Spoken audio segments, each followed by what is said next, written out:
All right, man. So it sounds like the Browns have made a hire according to a lot of sources. And according to, well, not sources, I don't got sources. According to a lot of reporters, this seems to be done. And it will be announced later today. But yeah, it seems like Jim Schwartz is the coach. Now, for those of you who need a refresher on Jim Schwartz, aren't that familiar of him, most of you guys remember him from his time as the Lions head coach. They were decent a couple of years in that stretch.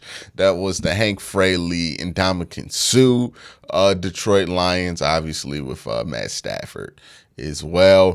Before that, he was the longtime defensive coordinator from 2001 to 2008 with the Tennessee Titans. And that's where he got a lot of his key coaching experience, was in Tennessee.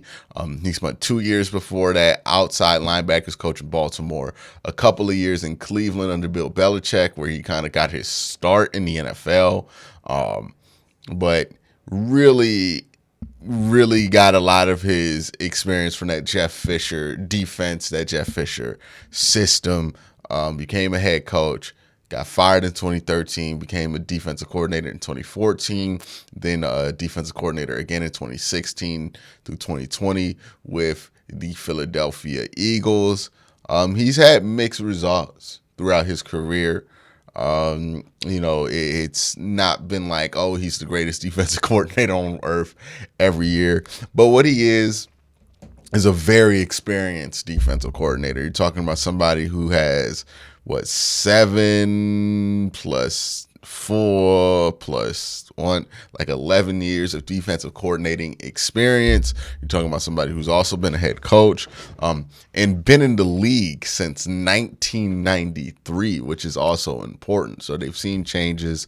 They've seen different locker room dynamics. They know how to maybe make players feel more involved in the process. And I think that was an important thing, right, with Schwartz. I don't know what his track record has been in other places, but I have to imagine that was something that was important when it comes to, I would hope it's something that was important when it comes to his interview in his job process. So that's what Jim Schwartz has done. A lot of you guys want to know what kind of defensive coordinator will he be? And specifically, y'all just want to know really how he differentiates himself from Joe Woods. Now, Jake Burns put up this tweet, and Jake Burns is a good person to follow on this subject because he'll be able to get into the nitty gritty with it. But he says, hey, this is what the Eagles' use of man coverage was while Schwartz was the defensive coordinator. This is their NFL ranking. 2017, they were 8th. 2018, 17th. 19 and 20, 7th and 5th. So they were very reliant on man coverage for most of the years. 2018, maybe there were injuries. They switched the zone more often.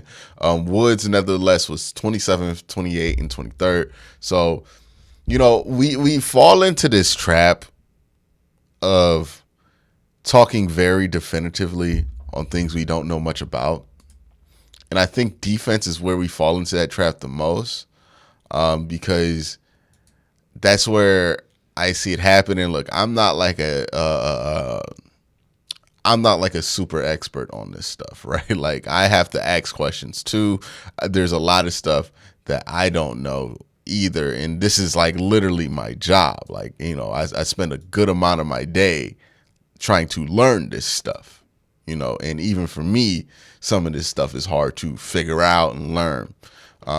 One of the things I've seen come up is this ideal that anybody who runs a wide 9 or anybody who runs a base 4-3 or anything that's going to look somewhat visually similar to whatever it was that Joe Woods ran is going to be a failure automatically. And I push back on that idea because, one, the scheme that Joe Woods ran, and goodness gracious, I'm tired of the word scheme because it gets misused so much. But what Joe Woods ran was something that was real heavy in cover 3. Cover 3 quarters, a lot of nickel sets, not a lot out of base, and you want to run 3 safeties out there as much as possible, right? That's why Ronnie Harrison was on the team as long as he was. That's a similar system to what they ran in Seattle, right? Cover 3.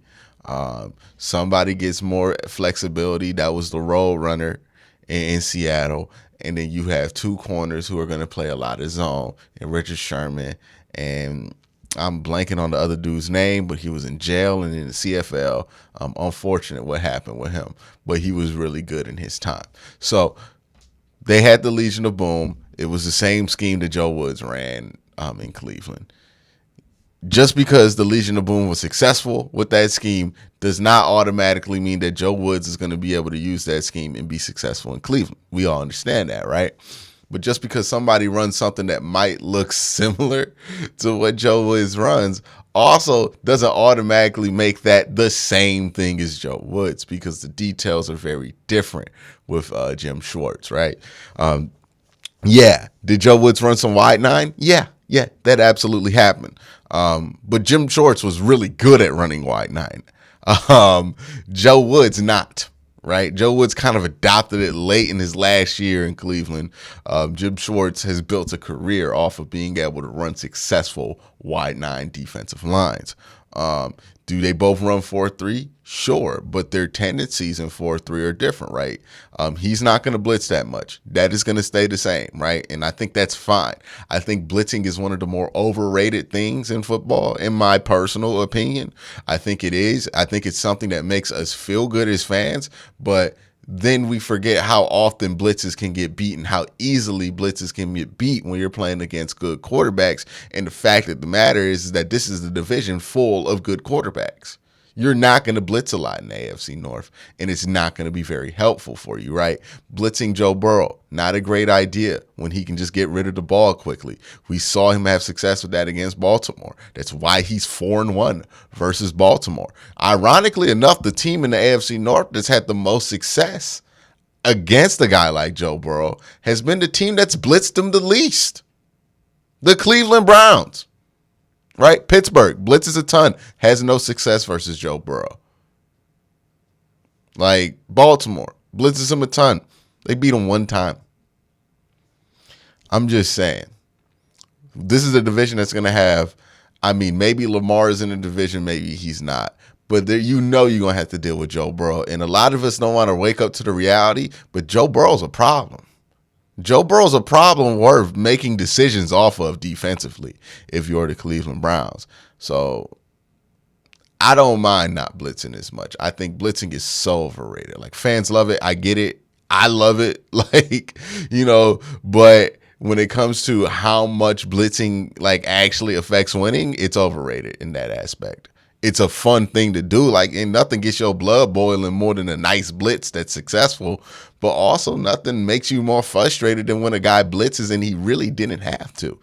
And the fact is, when you got Myles Garrett, you just ain't going to have to blitz that much. It's about getting him in one-on-one positions, which Schwartz is shown to be very good at, right? So Schwartz, he's going to run a wide nine. It's not going to look like a completely different defense when you see it line up. But that doesn't mean that there aren't a lot of changes that are going to happen there.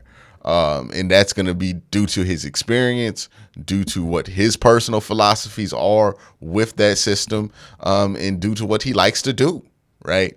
Now, there was another article I took from, I think it was the Browns Wire, and we're going to read through some parts of it. So the overhaul at the defensive tackle position is needed regardless, but Schwartz does a better job of masking weaknesses along the interior. However, giving Schwartz somebody he can work with to look to isolate the interior has historically excelled in defensive tackles to work with. Look for Schwartz to advocate for top talent at the position and to play with, as he coached, the likes of Albert Haynesworth, Fletcher Cox, Jeffrey Simmons, to worlds of success in his career. This is one of the things, too, that you have to look at the fine details. You can't just look at, you just can't look at the broad picture and make giant determinations off of that, right? This is why you have to look at the fine details, because what Anthony Schwartz, Jim Schwartz does that I really do appreciate is that he does focus on the interior of that defensive line.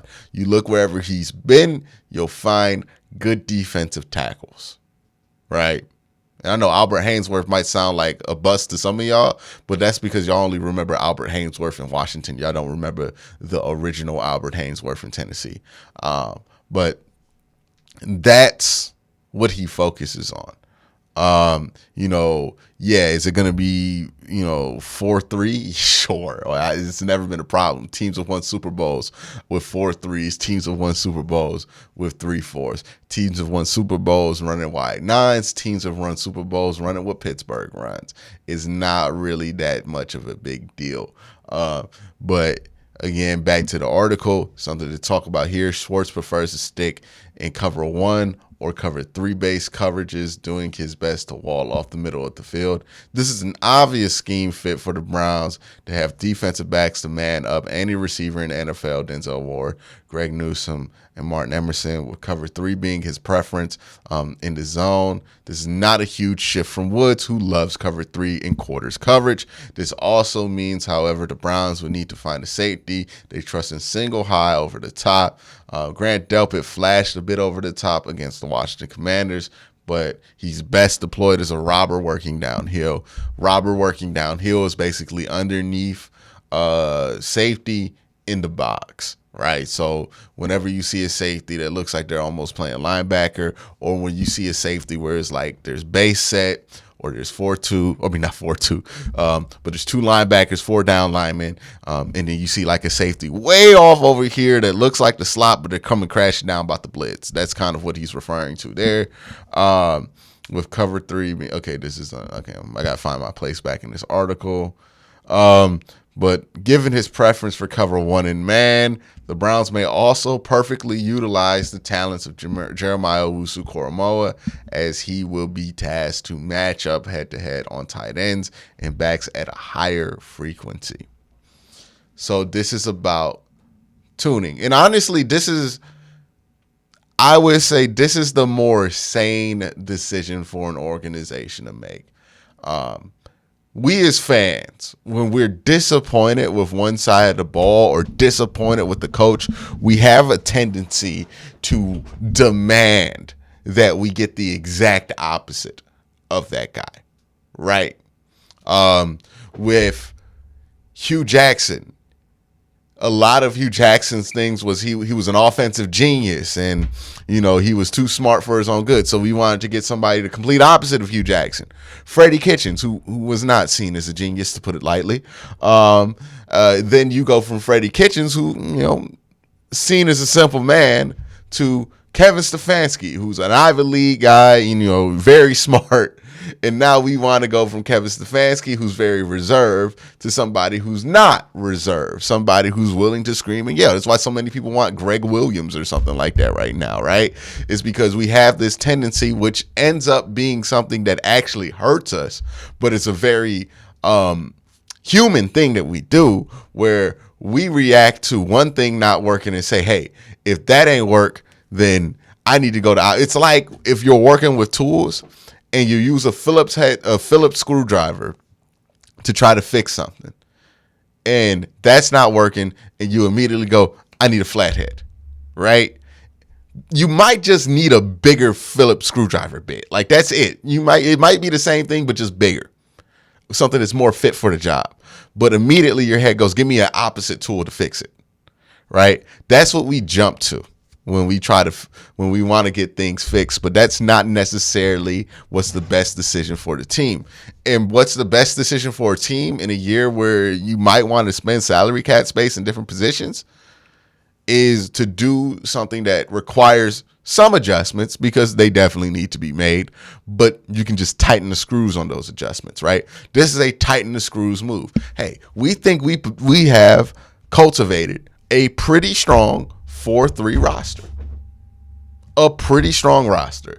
We just feel like the wrong guy was coaching that roster.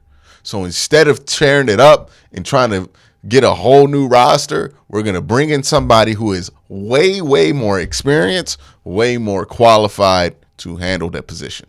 And we're going to hope that that works out. There's a very sane, what most other organizations would do decision. We'll see if it works out, but the philosophy behind it is solid. I'm not somebody who's going to sit here and be mad about a hire before that hire even gets the opportunity to prove their mettle on the field, right?